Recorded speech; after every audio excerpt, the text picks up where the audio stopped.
What key is this in? Am I playing major or minor? What scale do I even start with? If you know 3 steps, you could solo over virtually any chord progression. And not just in theory, like in real time. By the end of this video, you'll be able to pick up your guitar, drop into any jam, and actually sound like you know what you're doing without having to memorize 100 scale patterns. Let's get into these 3 steps that'll get you soloing over any chord progression on the fly. Step 1 is to find the key. This is the most important step and it's unskippable. We have to find out what key the chord progression we're playing over is actually in. To find the key, you want to identify the root note, and the quickest way I've found to do that on guitar is to find the root note on the low E string. Because just from the open low E string all the way up to the 11th fret, we actually cover all 12 notes in music. So you're bound to find the key at one of those frets. So let's do that. I'm going to pull up a backing track. I'm not going to tell you what key it's in. We're going to find it just by going through the notes one at a time. Here we go. First thing we're going to do is we're going to listen. We may not know what the key is because maybe we don't have perfect pitch. We're just listening. And then we're going to start playing notes. Starting with the low E. Ooh, that doesn't work. Nope. Nope. Nope, but that's sounding kind of close. Ah. That's sounding pretty good, but let's keep it moving. Let's see, just to check our work here. Let's go. Ooh, that definitely is not it, right? You can hear that, right? Nope. Not really.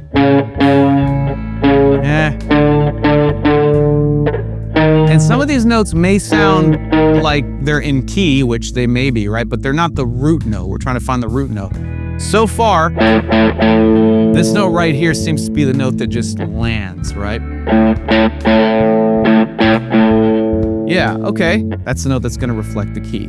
Well, this note right here on the 5th fret of the low E string is an A note. And, spoiler alert, the backing track was in the key of A. So, we found the root note, right? That's our first step. And that's something you can do when you're practicing at home to a backing track and you got some time. Take your time to find the note. A lot of backing tracks will even tell you the key right off the bat. But it's also a good exercise to just like match the note on the low E string so that your ear can really hear why it is indeed the key, right? You can kind of confirm that for yourself. Okay, and step 2 is going to be finding the tonal center. So you want to ask, is this progression giving me a major or minor kind of vibe? Because for example, a song could be in the key of C major, but sound like A minor. And that would be more or less what the tonal center is. Which would work because if you don't already know, A minor is the relative minor of C major. So they are interchangeable in the sense that the C major scale and the A minor scale are essentially the same notes. So a song could be in the key of C major, but you can play an A minor and it'll work perfectly. And if it's a minor kind of tonal center, it'll match the vibe even better. So finding the tonal center is not really about shifting the scale shape, but just the vibe that we're going for.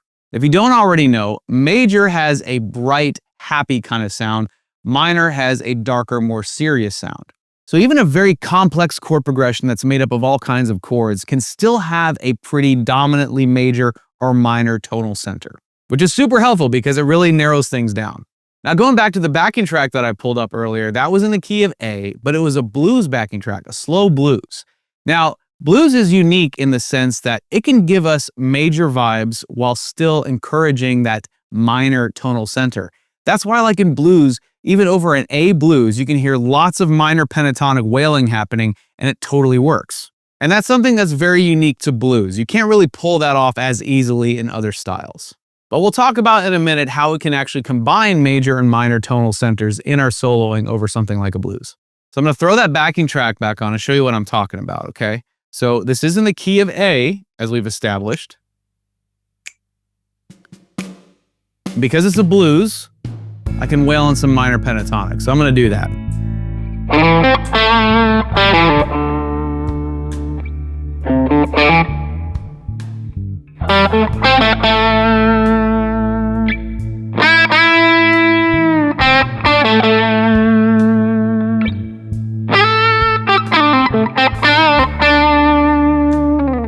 All right, so that works. Since it's the blues, we're hearing these 7th chords, right? These dominant chords, which actually contain notes from the major scale and notes from the minor scale. So that right there is the indication that these two notes in an A7 chord, for example, this little tritone here actually is the key to allowing you, giving you the ability to play minor pentatonic over a major chord progression because, yes, it's a major chord progression, kinda. It's 7th chords are what are known as dominant chords, right?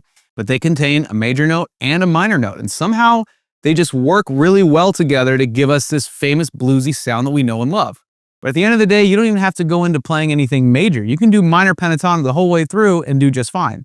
By the way, if you're getting value out of this lesson, do me a favor, hit that like button and consider subscribing to our channel if you haven't already. It really helps us out and lets us know that you want to see more lessons just like this one.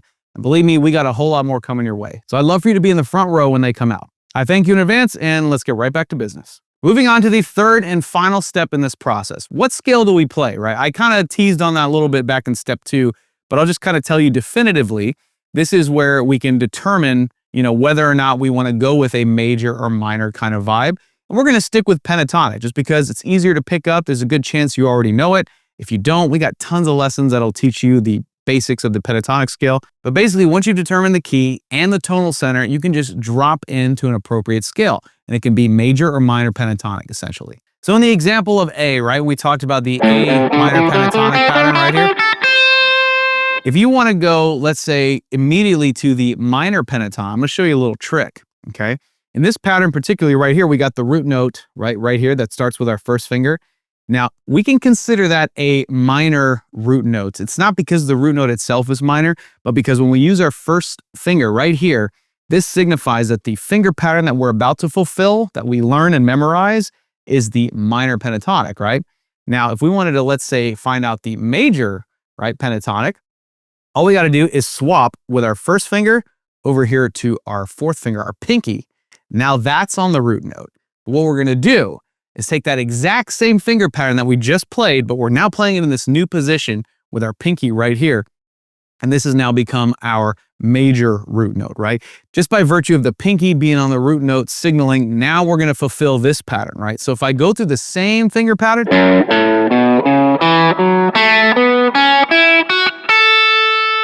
now we have major pentatonic. But notice how it's the exact same finger pattern, exact same, pattern of movement with our fingers as minor. We've just conveyor belted it down, you could say, right? Shifting it down to this position, switching where the anchor point of the root note is with which finger, right? From our index finger to our pinky. And now we're fulfilling that pattern. So basically what this means is if you determine the key to a song, let's say it's A, you determine the tonal center, major or minor, and you could say, okay, now I know both a major and a minor scale in A that I can just jump right into and start playing. And whether or not you're already playing it expertly doesn't matter. This is meant to just get you started on knowing exactly what to do going in. And of course, as time goes on, you're continuing to put in the work, you're going to be able to navigate these scales a lot more melodically and a lot more like a musician as opposed to just mechanically walking through them, right? And in situations like that, I recommend that you just kind of tackle one chunk at a time with each scale, right? So if let's say you're soloing, and let's say you're in major pentatonic, start with just the top chunk here, right? Just kind of make some phrases.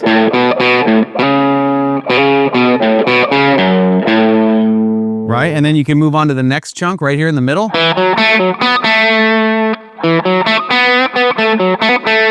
And then this chunk right here.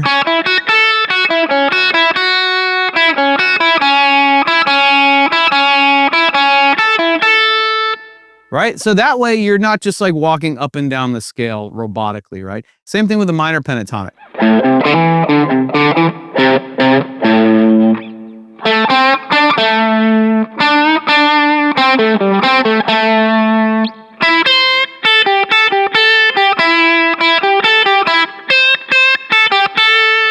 So just with that little bonus tip there, right, on how to actually attack the scale instead of just walking it up and down, you'll already be in a position where you're playing more musically and you're using phrases because you're adding in this space of time between going from one chunk of the scale to the next. And it's going to start this process of actually using the scale to make something musical happen. I'm going to throw on that backing track one more time in the key of A, right? Basically simulate this three-step process, right? Even though we've gone over it just as a recap. So we have our backing track. We find our root note to determine the key on the low E string, which we found is right here. We have our tonal center in mind, which because it's blues, we can kind of waffle between major and minor, but it's still predominantly minor, right? Minor pentatonic. And then we want to know what scale to play. So we have our 2 pentatonic patterns that we can shift from major and minor just based on what we do with our finger here on the 5th fret. So I'm gonna go ahead and mess around in that same way that I told you, just with one chunk at a time with the scale. I'll start minor and then I'll work in a few major phrases just to show you how they both work. And then we'll see how it sounds. Here we go.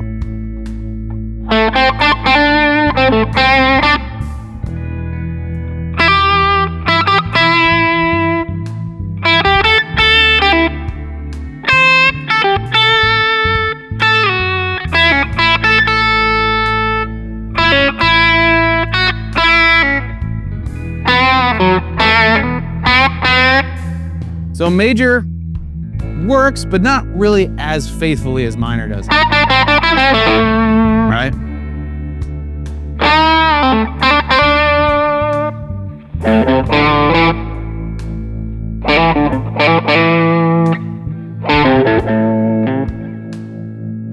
Move down to major again.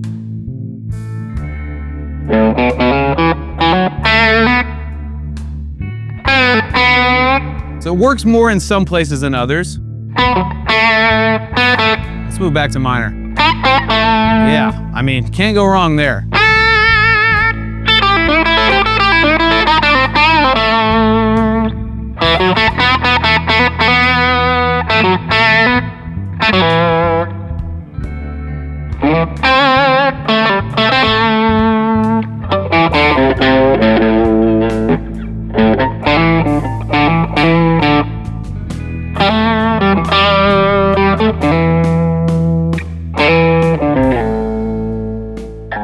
All right, we went through a whole chord progression, right? The whole loop of that slow blues progression there. Maybe even more than once, I don't know. But in there, I was just kind of, I was like on purpose trying to experiment, take some chances, try some things out, right? Because sometimes if we feel the tonal center can move like that, especially in a blues, it really depends on when I decide to go into that major pentatonic scale, right? Because there are some places where it worked pretty well, and some places where it was kind of like, not really doing it for me, at least as far as my ear is concerned, right? But that's good. That's all really good data, right, that you can collect when you're practicing this kind of stuff at home. You're going over these backing tracks, right? It's not just something to mindlessly noodle over, right? You're like in the trenches trying out some stuff. You're experimenting. You're compiling. This is research and development in a way, right? So you want to find out what things are working and what things are not. So when you move on to the next time you're playing over a backing track, you now have some new information. Your mind has expanded with these new ideas and you know what not to do as well as what seems to work better, right? And as you continue on with this, just imagine how competent you're going to be by the time you hit up your local blues jam. So as one final example, I'm going to pull up a completely different backing track. We're going to go through the same 3 steps so I can show you more on how this works. All right, step 1, find the key. I think we found it already. Let's keep going. Nope. Nope. Nope. Kinda. Yeesh. Some of these are a lot clashier than others, right? Wait. That seems like it's leading to... That really feels resolute there, and that's E. So right there, that confirms it. That first note I had, I was like, I think we found the key. All right, so we're in the key of E. Now let's think of the tonal center. It's got this sort of pop, rock kind of vibe. Definitely sounds happier. So I would say the tonal center is more major. So we could play E major pentatonic. So we know where, let's use the octave here, the 12th fret. We know that if we want to play the major pentatonic scale, we have our pinky on the root note, right? And we fulfill that pattern. And there you go, it's working. Okay, now let's drop in and actually play something.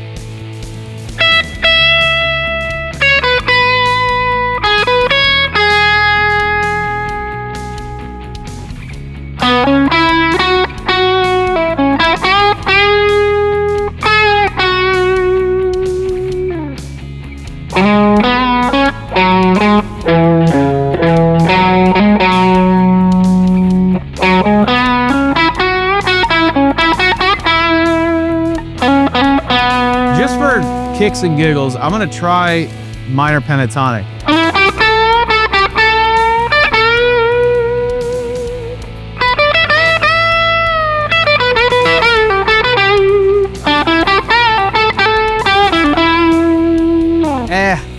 Doesn't work quite as well. It has its moments, but I'd say major all the way.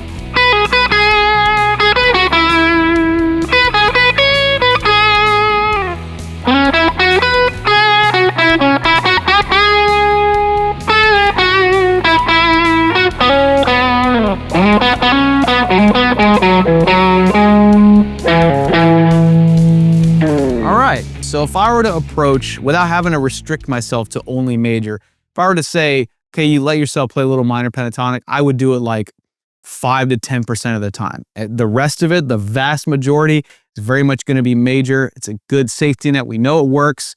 And yeah, that's really all we need. And you're really going to love this. Because what I showed you merely scratches the surface of what we dive into in this lesson right here, how to instantly solo in any key.